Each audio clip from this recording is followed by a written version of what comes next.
Namaskar students, I hope you are well at your side. Today we will continue our topic chapter 3rd Constitutional Design. Today's topic is the Towards a New Constitution.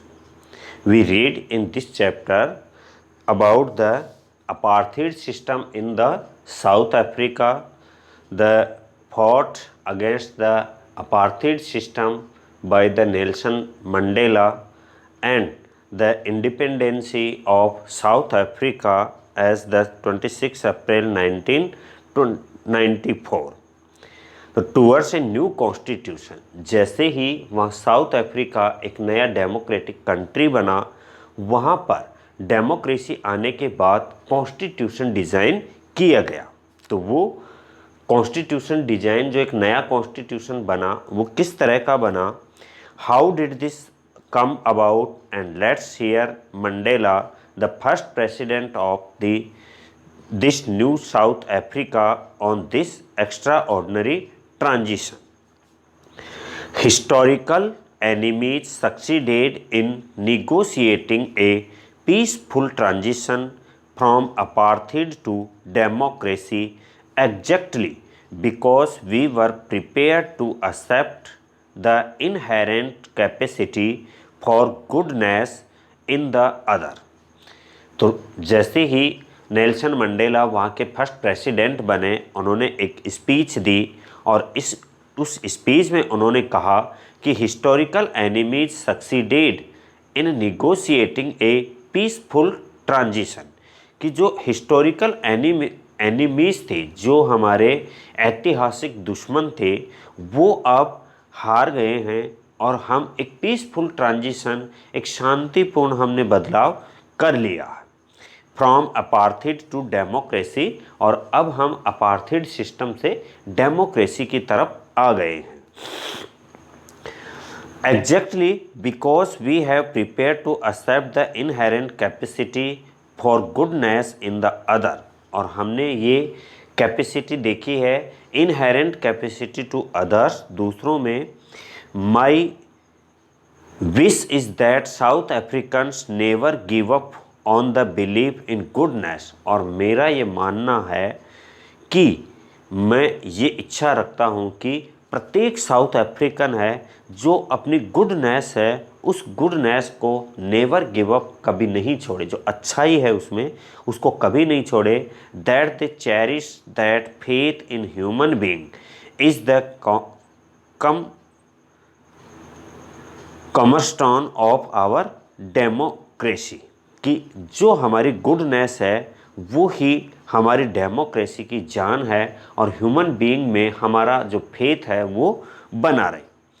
तो ये speech जो उन्होंने दी थी, after the emergence of the new democratic South Africa, black leaders appealed to fellow blacks to forgive the whites for the atrocities they had committed while in power। तो जैसे ही black leaders power में आए तो उन्होंने blacks से appeal की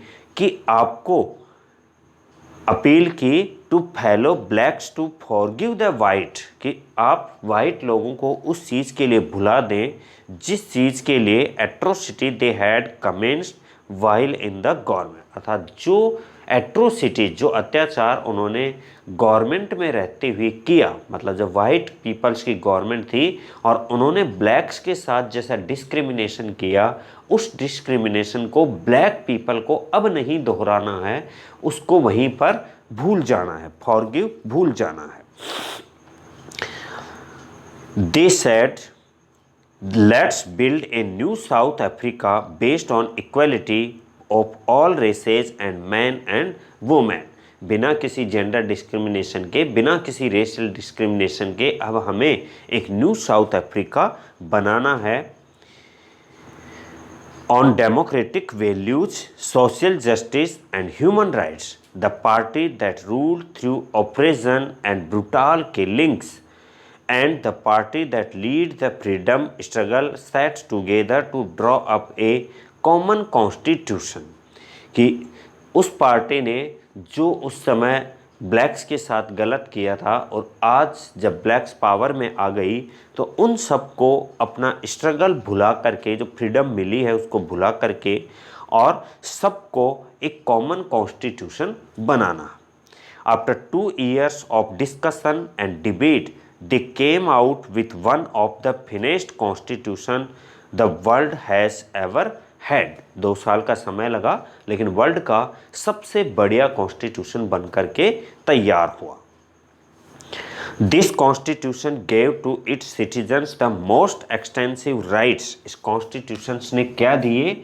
मोर extensive to rights, peoples को, citizens को राइट्स दिए।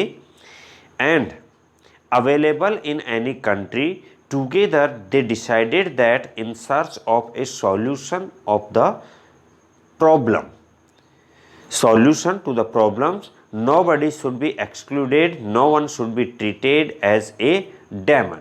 कि किसी को, इसका मतलब all are equals, इक्वलिटी जो है उसको फॉलो किया गया कि all are equal, no one is more than the constitution। They agreed that everybody should become part of the solution, whatever they might have done or represented in the past।